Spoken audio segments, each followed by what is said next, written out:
welcome all. Thank you all so much. And so we will start this webinar. Good afternoon once again to everyone. A warm welcome to you all. And thank you so much for taking your time to be here with us. We are going to discuss burnout. And this is not just a buzzword. It's real, it's happening, and it's impacting different people, individuals, teams, organizations across the whole world. And so some interesting facts that we equally came across as we were looking into this topic, according to WHO, World Health Organization, burnout is now officially recognized as an occupational phenomenon. It's not just a personal issue, but an occupational phenomenon.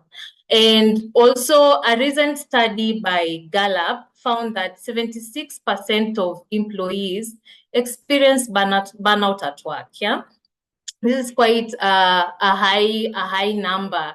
And also, when we equally just bring it closer to home, we equally ran a survey, EX for CX survey, and we got some very important nuggets from that. You can actually access this survey on our website. It equally just showed that employees were reporting that they were feeling emotionally and physically exhausted. And so these statistics are very clear, and it's such a clear signal for us that we need to talk about this, and not just in a passing way, but very, very intentionally. And so we need to understand what burnout looks like, what causes it, and what can we do to manage it? You know, as an individual, collectively, as an organization, what are we doing to manage burnout? And so today we will create space for us to reflect, share, and also just learn how we can protect our well-being and be able to do meaningful work. And so before we proceed, allow me to welcome Miss Mweni. Miss Mweni Wambua is our speaker for the day. She's an advocate for mental wellness and a seasoned professional in the field of workplace mental health. You know how much time we take to work on our profiles, build our personal brands. And so it will be a disservice if I just say that about Mweni and I leave it at that. So you'll allow me to read her profile. That way we can get a full picture of who Mweni is. So Mweni is an authenticity coach, a grief recovery specialist, as well as a pastor. We needed this in this room. She is the founder of the Heartwork Africa, which seeks to create safe spaces for healing conversations. Mweni sees her calling as helping people to make the transitions of life in a manner that honors God, restores their dignity, and still remains authentic in their life's journey. Because each one of us is called to a very personal path as ordained by God. She's a certified trauma specialist, having gone through an international training that is aimed at equipping counselors with skills and techniques to help those dealing with issues of trauma, grief, and the effects of this in their mental health. Being a certified mediator, she has equipped herself with skills in arbitration and conflict resolution. She's also able to assist parties in conflict arrive at mutually satisfying solutions that are negotiated in open, fair, and transparent processes. Oh my, Mweni. As a pastor, she continues to minister to families, couples, and individuals that are going through difficult life transitions. In September 2018, she launched The Well, an innovative program that brings healing and clarity to those dealing with issues of divorce, separation, and difficult family situations. So far, there have been 3 seasons with a total of 60 participants. Currently, The Well is available on a one-on-one session. She also runs trauma awareness and resilience workshops for families and schools, and also diverse community. Heartwork Africa, she's a founder of that, yeah? Partners with schools to form character clubs where they curate safe and guided spaces to explore, practice, and nurture inner strength. It is about nurturing character from the inside out through mentorship, real life application, and reflective learning. Mweni is passionate about living out her life calling to educate, equip, and empower in the areas of loss, grief, healing, and recovery. Her life mantra is to live loved. Live loved. Yeah. I'm just taking that in, and also the last part that I read about Mweni, and yeah, her life mantra is to live loved. Mweni, what a purpose-filled profile. Thank you so much for being with us today. And good members, please help me welcome Miss Mweni to this session. Mweni, karibu sana. We're so happy to have you. Please, members, let's just react with emojis and let's welcome Mweni. Let her feel our love and warmth and that we are ready for this conversation. Mweni, welcome. Thank you so much for being with us. Thank you, Mweni. Over to you. Before we have Mweni join us, maybe we could a little bit just engage and let's have a chat. Let's have a chat before we have Mweni. Yes, Carol, thank you. Thank you for joining us. Yeah, Nikondani, me, I am waiting for this conversation. You can see how I am waiting for it. As you look for Mweni, let her come because the burnout is real. As customer experience people, the burnout is real. We are forever carrying everyone. We are forever firefighting. We are forever in between the external client and the internal client. We are just always trying to fix things, trying to figure out things, trying to fight for budgets, trying to influence people positively, trying to get people to even understand what is CX, what is EX. Yeah, the weight upon our shoulders is so heavy that I think this topic is so overdue. So overdue. I am looking forward to it. I don't know if I'm alone. Sijui kama niko zangu. I don't know if the rest in the room are feeling how, and this CX profession, it's a hazard too. Actually, I keep saying that anyone who works in customer experience excellence needs a hardship allowance.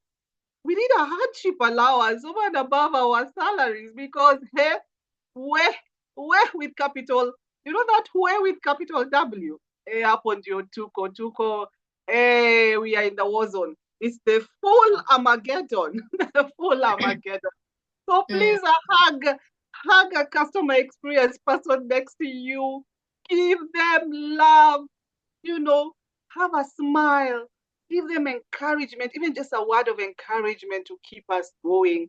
It's important. This profession is not like any other, no matter what is said, because it's technical, and then it is also almost, I can almost say even spiritual, because we bring healing, we bring love, we bring comfort, we bring empathy, we bring compassion, and all of these things that you really need your soul to be at ease to be able to deliver. So that's why I am here. I don't know why the rest are here, Angie, but that's why I'm here today. Thank you, Carol, for that. Thank you for sharing. That was amazing to hear from you. For sure, we have seen we've seen so many videos trending online of how CX professionals um, can be hit with an unexpected event, and because of that burnout, because of that stress, maybe you're not even able to manage yourself properly. And so we are just here to be able to discuss that and see what is best, how can we be able to manage stress and burnout better. And so Mweni, I can see you are here with us already. Thank you. Zoom did that thing, but we are also those guys. And so we are ready and ready to learn from you, Mweni, ready to hear from you. Thank you and karibu sana. Over to you, Mweni. Asante sana, Angela. Good afternoon, everyone. I am sorry, but technology has done that thing. Then I realized, Angela, that my glasses are causing a reflection. So let me remove that so that we can see each other eye to eye, as opposed to the reflection that my glasses were capturing from the window in my office. Good afternoon, everyone. I like a statement that Angela used when she was starting off a session. And it's because really, it's a good thing we don't look like the things that we are passing through. We don't look like the things that we are going through. And so even now, as I'm dealing with, Aki, what is happening to my internet, it's not showing on my face. But isn't that what sometimes customer service calls us to do? You know, Angela, you may not know this, and I'm not even sure whether Caroline knows this, Caroline Gazuru, my good old friend. I'm not sure whether you know this, but I spent the first 15 years of my working experience in customer service.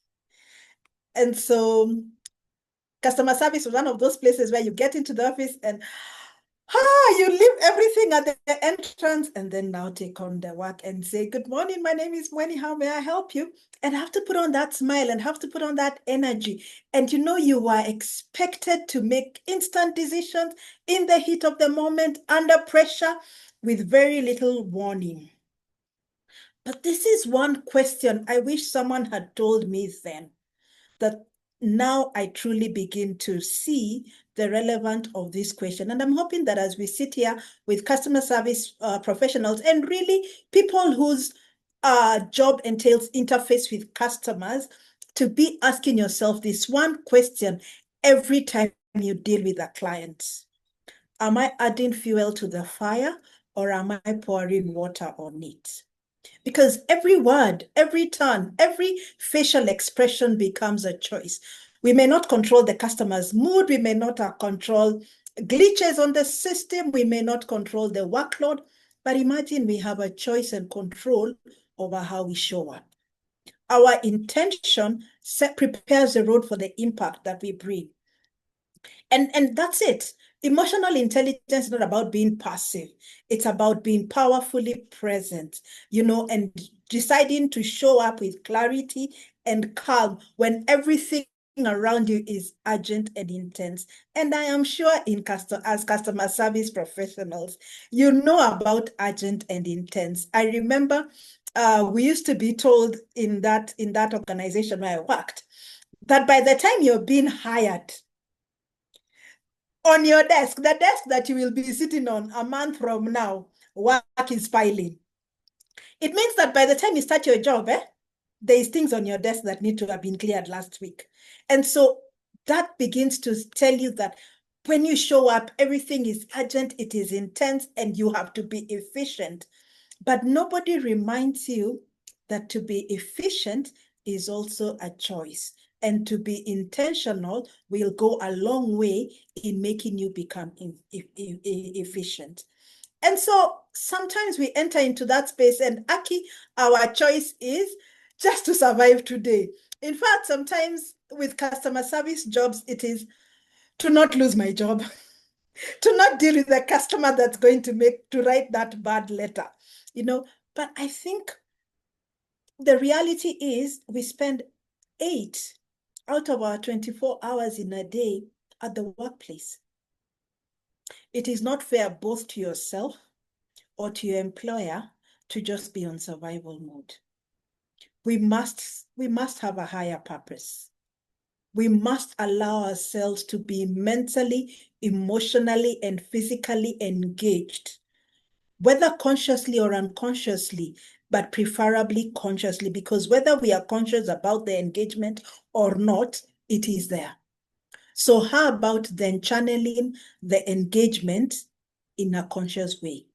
And so allow me to ask Angela to share my first slide.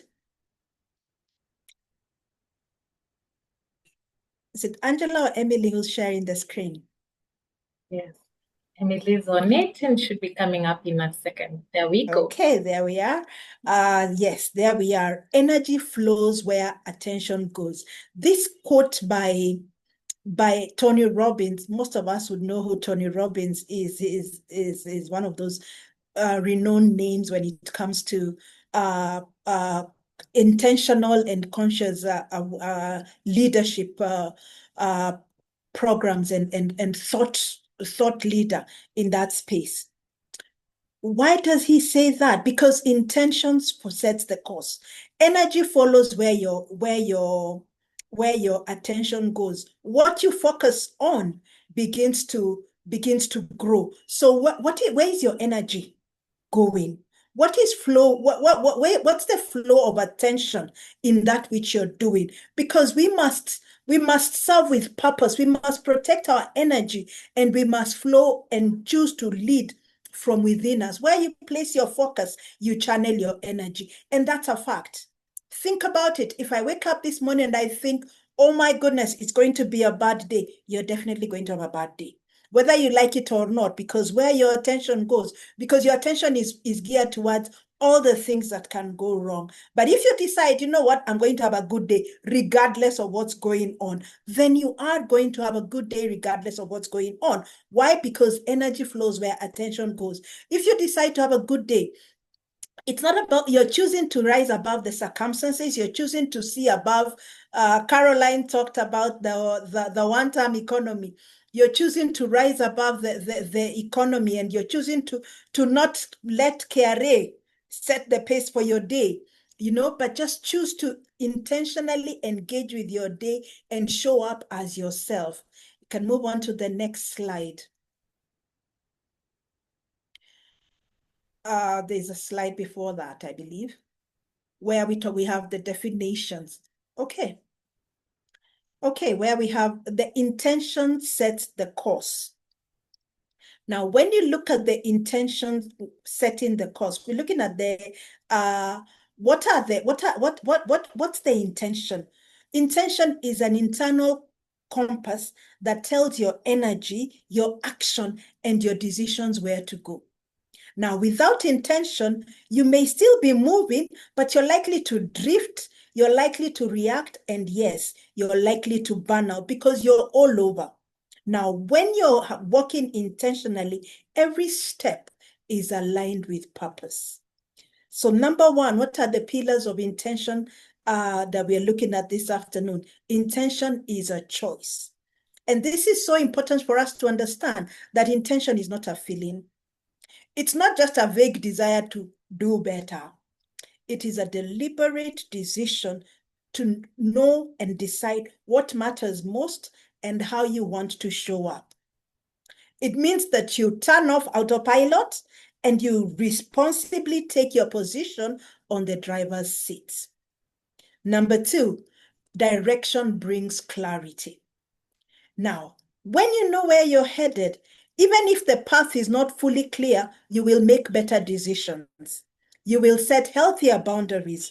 You will actually be able to identify, that's a distraction. I was heading this way. That's a distraction. Shiny and attractive as it may be, it's still a distraction.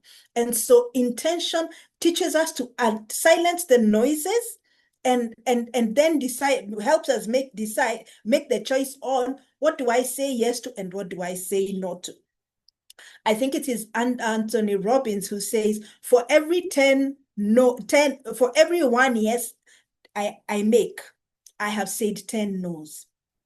What are you saying no to on a daily basis?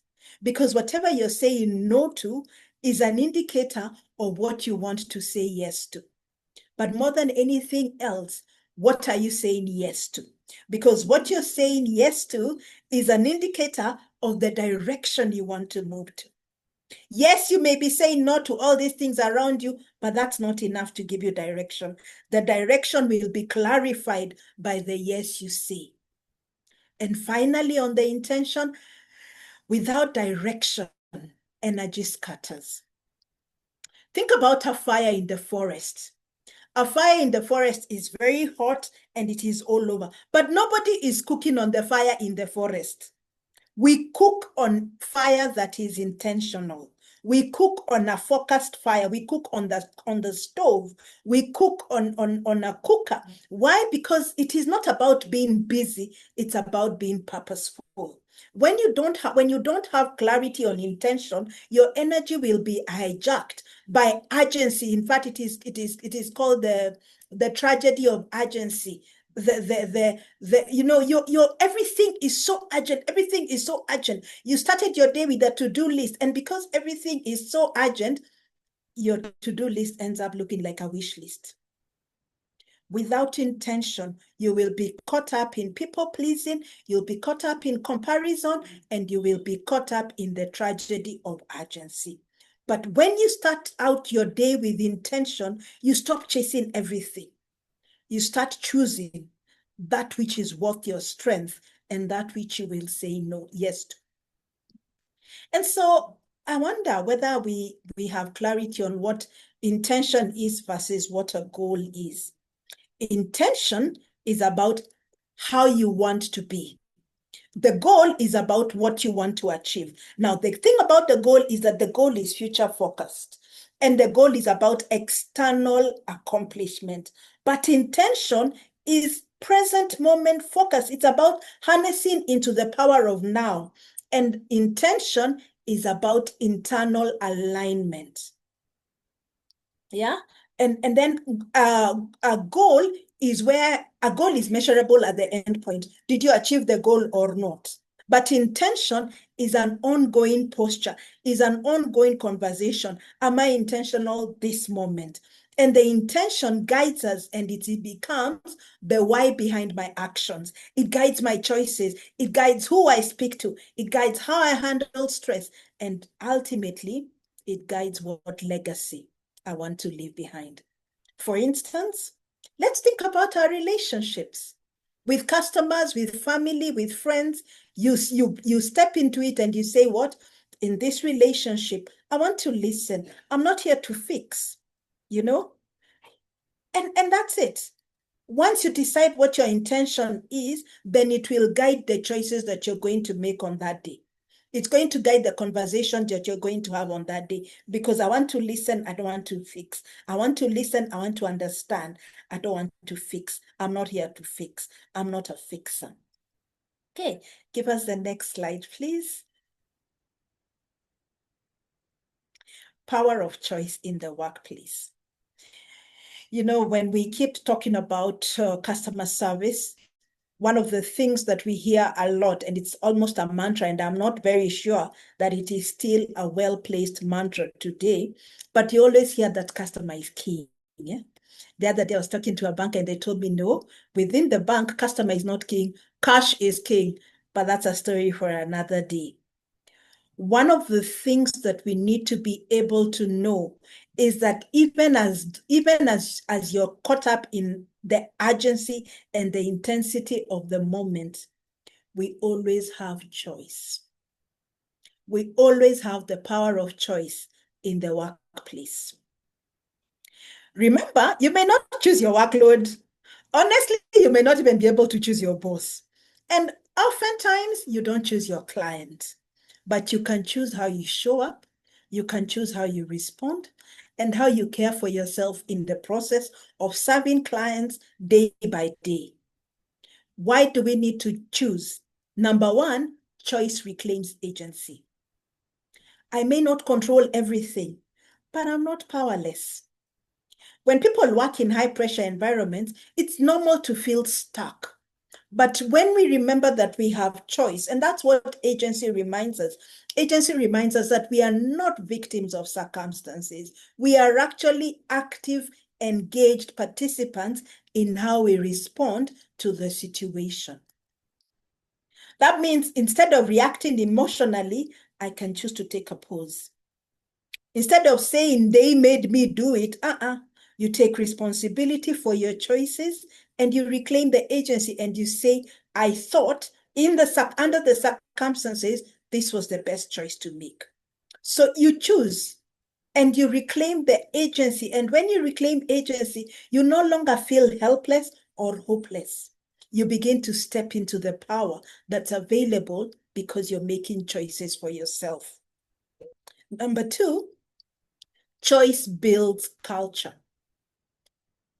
I don't know whether we think about the fact that organizational culture is actually as a result of choices made every day whether by the leaders of the organization, by the decision makers of the organization, by the stakeholders of the organization, by the clients of the organization.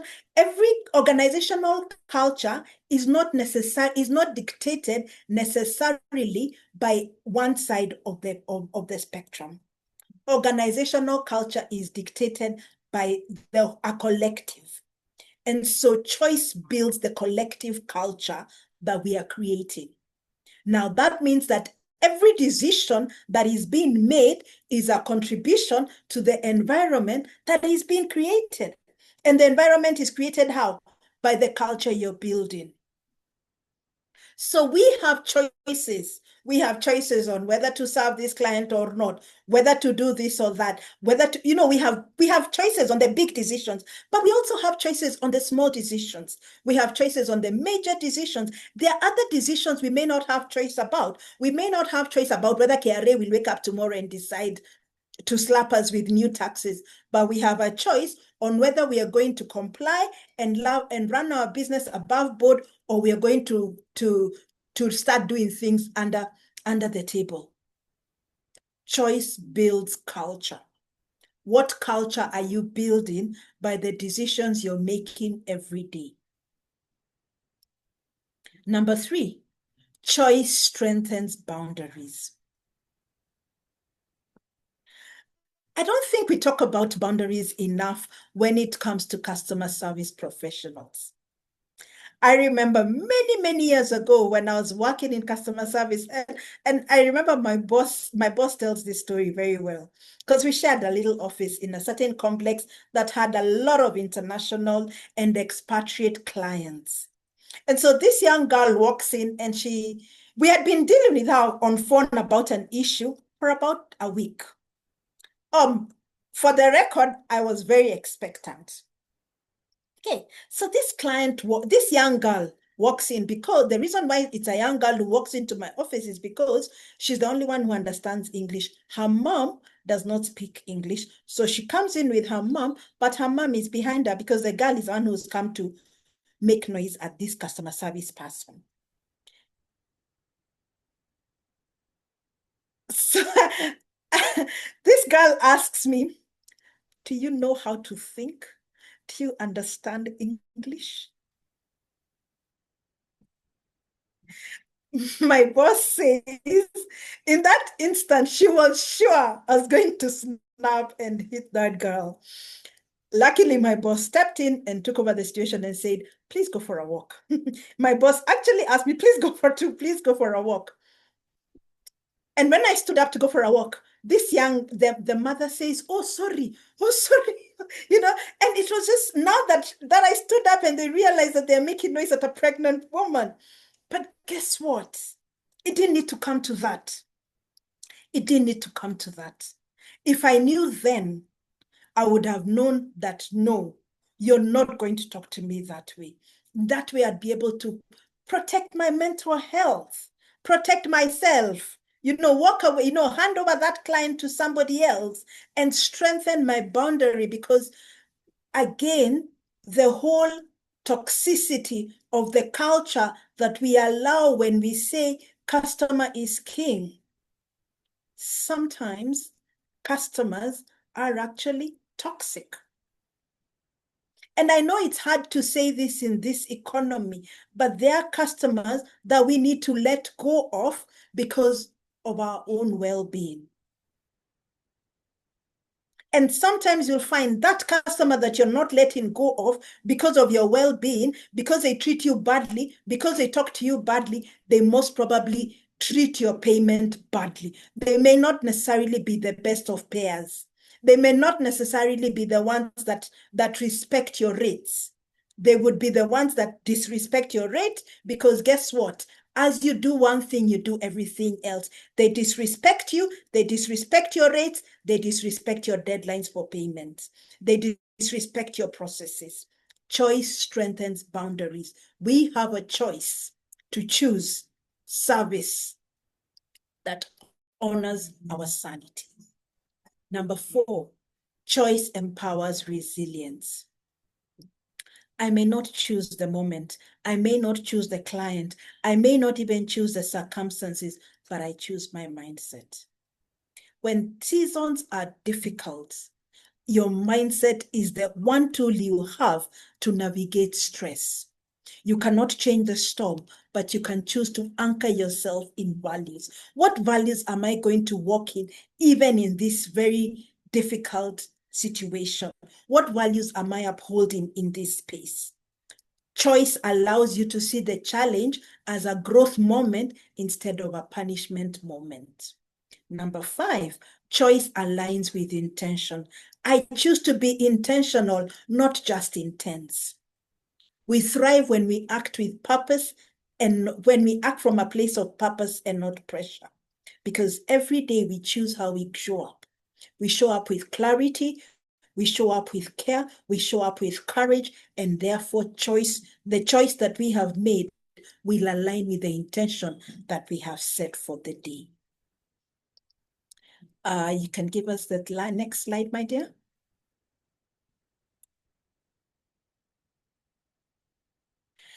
Empowered living. Now, here's the thing. Everything I've spoken about, intention and choice. Intention is the direction. Intention aligns our choice with our values and our vision. Yeah. And then choice is power. Choice is the gateway to self-agency. When circumstances are hard and they're limited, we still have the choice on how to respond. And because when we step into the choice on how to respond, guess what we do? We take our power back. We actually take our power back. And how do we do that? When you say, I cannot control the pressure, but I can choose peace. You know, we are always talking about, I choose violence. You can choose peace. I may not choose the storm. I may not pick this particular storm, but I can choose how I anchor. So, empowered living is about choosing to lead from within. Now, we come from a place where our leadership is about titles, but you know, we can lead without titles. And one of the ways in which you can lead without titles is leading yourself. Self-leadership. And this is about leading, and you're making conscious, value-driven choices that align with who you are, with what your purpose is, and I choose peace. It allows you to walk with clarity. And so what are the core powers of empowered living? One is clarity of authority, of identity. I know who I am. It's not just about my title and my roles, but it's about my core values, my strengths, and my purpose. I may not need to be everything to everyone, but I need to be aligned with who I truly am. And that means to be able to say things like, okay, so you're asking me to cut this deal? I choose not to. Clarity of identity. I'm not the person that cuts deals. Yeah. Ownership of choice is number 2. Recognize that you always have choice. You have a choice on the attitude you have, on the response you give, and even in how you show up. I may not choose to be in this season, and many of us may be in seasons that really it was not your choice, but I can choose how I want to move through it. Number 3, a pillar of empowered living is emotional regulation. You're not ruled by circumstances, neither are you ruled by emotions. You may feel deeply, but you will respond wisely.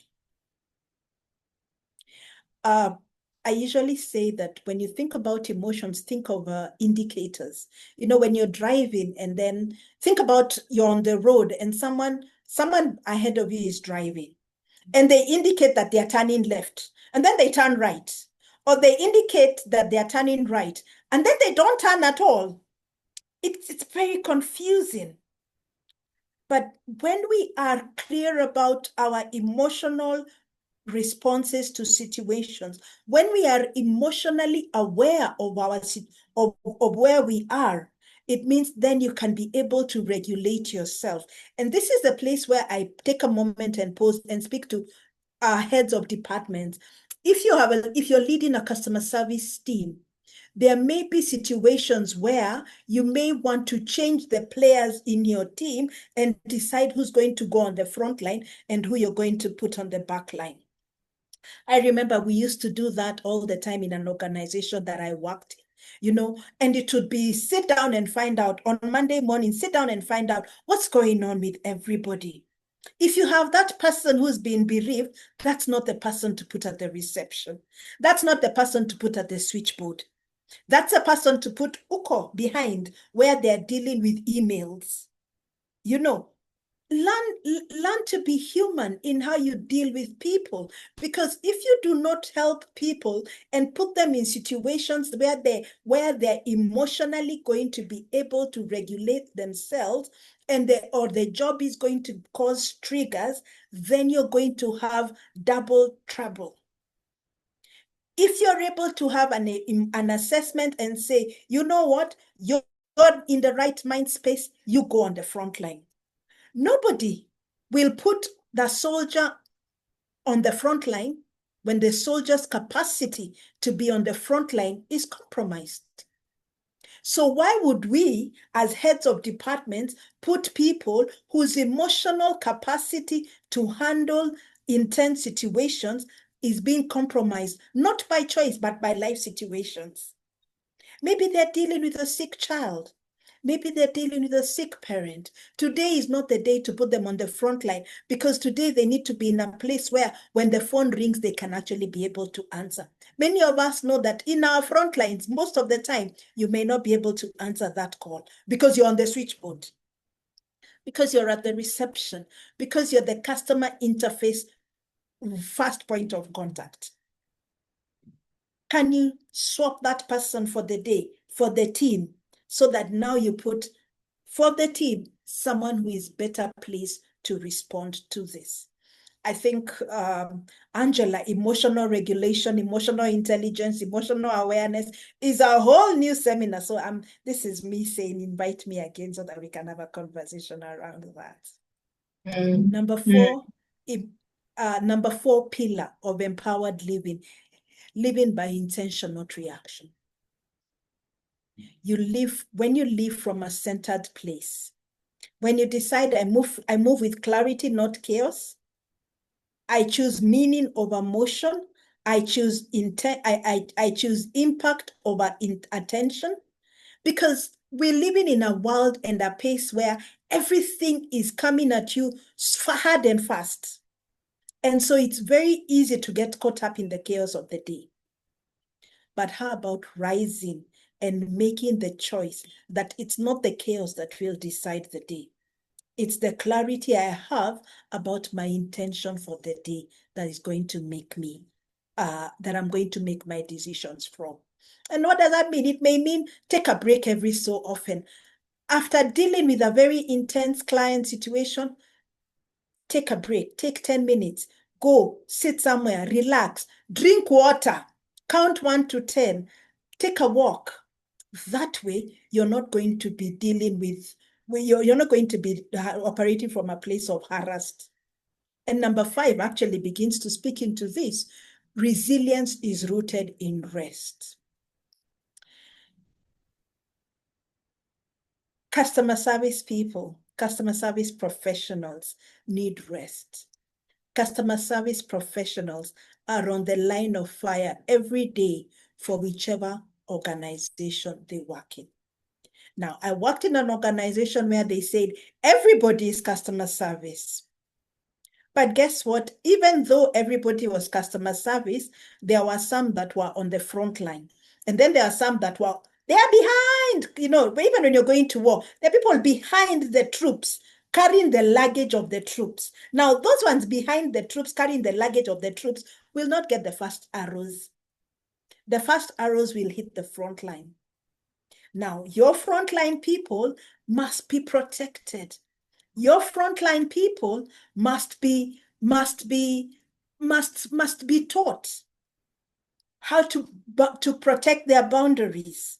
Your frontline people must be taught how to protect each other, such that if a client is coming down on hard on one of them, another one can step in and correct and calm the situation. And so guess what? Remember what I began by saying, that when there's a fire raging, you must choose whether to pour water or fuel. If you pour fuel, the fire will explode. But what happens when we pour water? The fire goes out. And so that's it. You can give us the last slide. That's it. That's it for me from today. Emily, you can give us the last slide.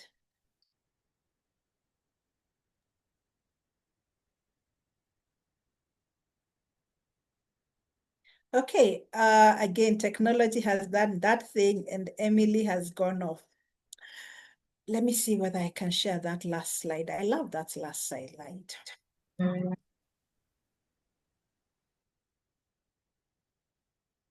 Essentially, what we are saying is that we need to be able to put eyes on it. That's what my last slide says. And ICE is the acronym that I have just given you this afternoon. Thank you. Serve it with ICE. Serve your clients with ICE. It's intention plus choice and empowered living.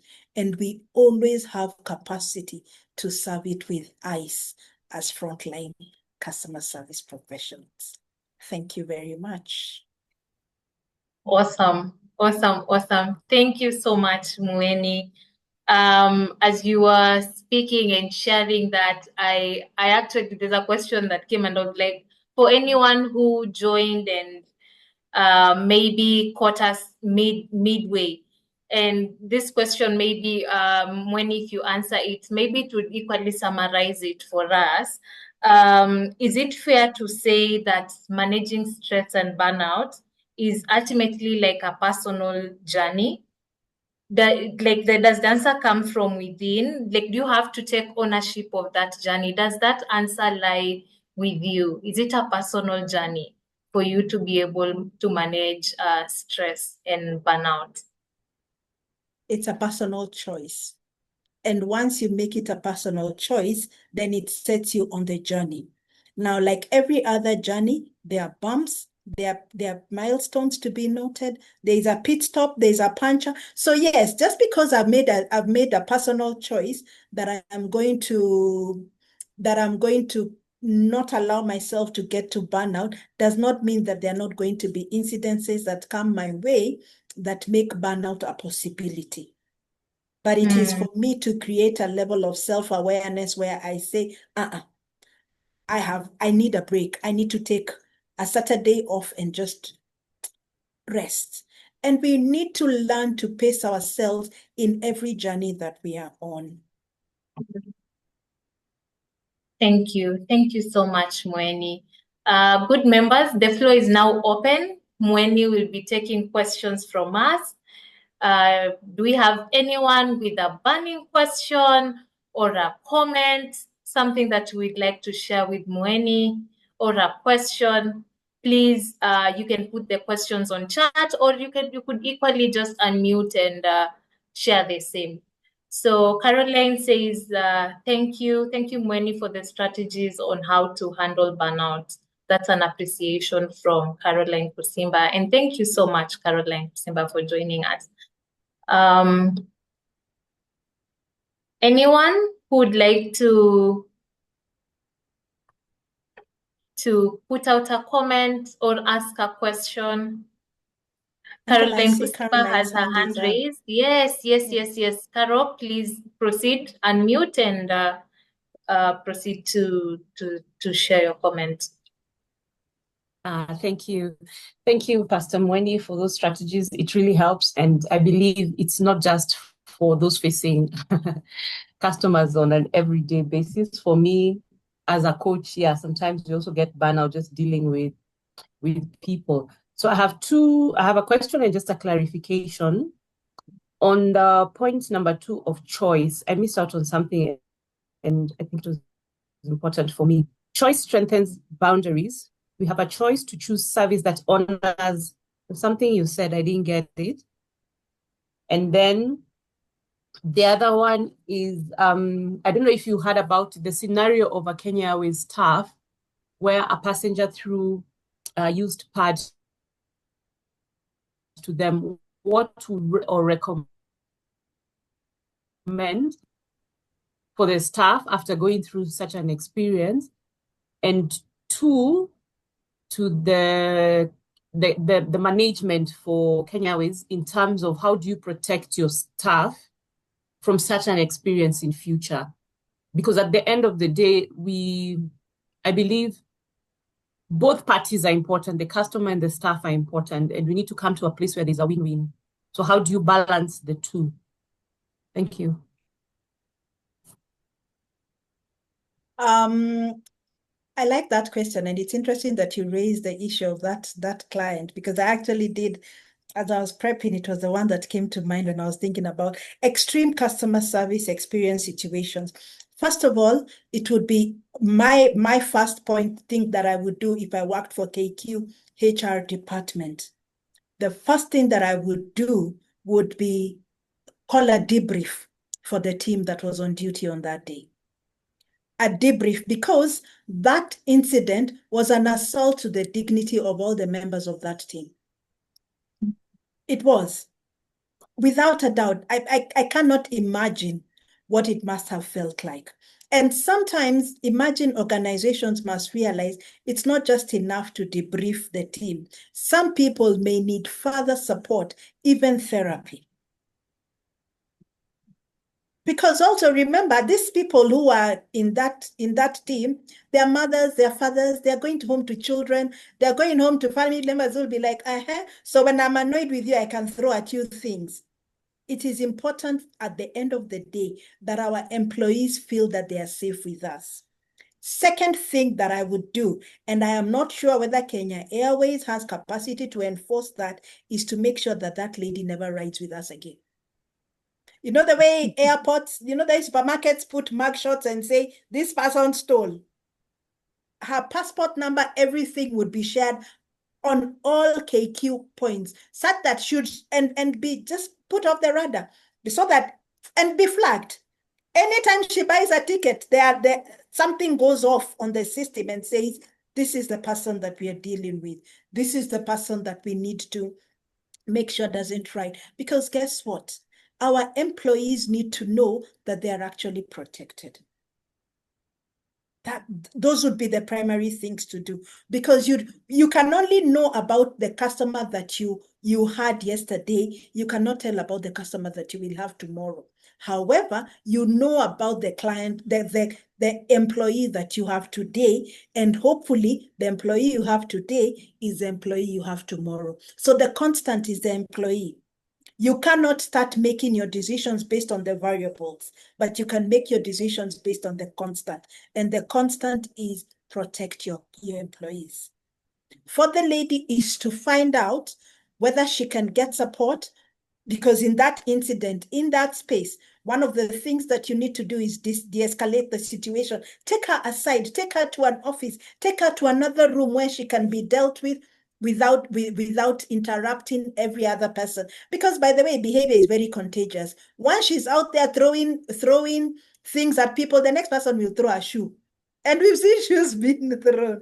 They'll throw a shoe, they'll throw something else. So it's good to make sure that you de-escalate in the moment, but in future, always stand and protect your employees. Because if your employees do not feel protected, they will go.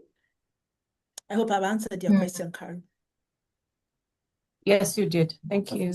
But the first one, I think you haven't answered. Choice strengthens boundaries. Okay. We have a choice to choose service that honors. Is it our dignity? Is it our, I'm not sure what you said there. Okay, just give me a minute. Choice strengthens boundaries. We have a responsibility to choose service that strengthens our sanity. Yes. Thank you. You're welcome. Thank you very much.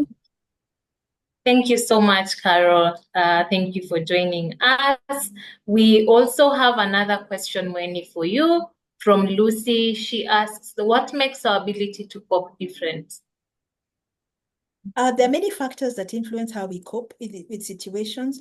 One is our personalities. Their personalities are a bit more volatile than others. There are personalities that can take in a lot more than others. So our personality is one. Number two, our level of experience. I'm sure that lady, the team that handles that lady is probably going to be called upon every time they have a very difficult person because they've coped with the most difficult client that they've ever experienced. So our experience allows us to know how to cope with the different situations, but also what we are going through. Remember that we are human and we show up in the fullness of who we are. So if I am stressed by a situation in my personal life, then it means that my capacity to cope healthily in that situation is going to be compromised. So what else is going on in my life outside of work? Yeah. Awesome. Thank you. Thank you so much, Mweni. Of course, we have some appreciative message as well from our members. We have one from Eunice, from Felicitas as well, and Purity, Brian.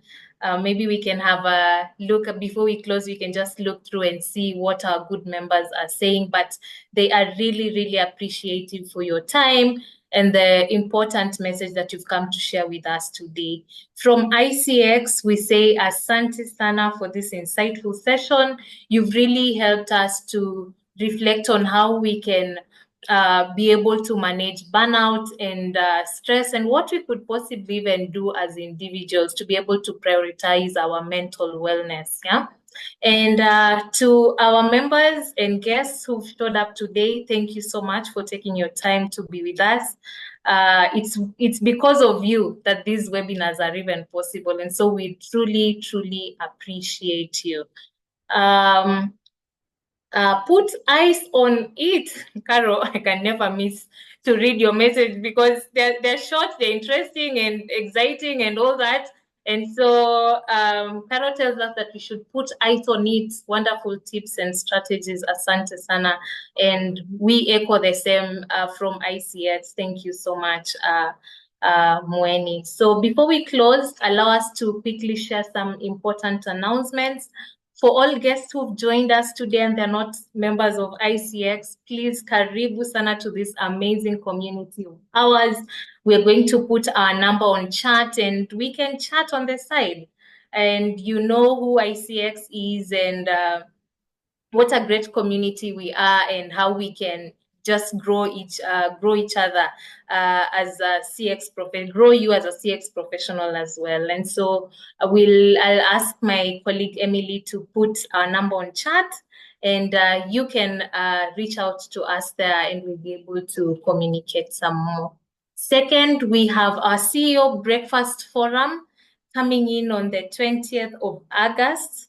And we are extending an invitation to you to be able to join these impactful conversations that we're going to have on that day, just being able to drive strategic transformation from the top. And so we invite you all to be a part of it. That is the date, and there is the venue, as you can see on the poster. We'll be so happy to have you. Please invite your CEOs, come in as well with your senior management team to be a part of this conversation. So thank you, and please join us for that. Lastly, we also have a CX Essentials training, and this is designed for your teams. We'll share, practical tools and skills to be able to deliver exceptional customer experience. And so those are the costs over there, the main modules that we get to cover in this training. Please just take a few seconds to look at the slides and see the two events that we have on our schedule and be able to be a part of it. Once again, we thank you all so much. And of course, before we close, Mweni, how can we reach you? Our good members need to know how we can be able to reach you. And so we are going to put that message on how you can reach Mweni.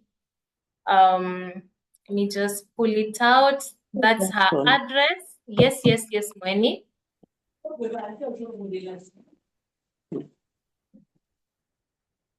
So I'm just putting it on chat. That is how you can reach Moeni. That's her address, her phone number, as well as her LinkedIn profile. That is how we could reach Moeni. So thank you all so much, and thank you for being a part of this important conversation.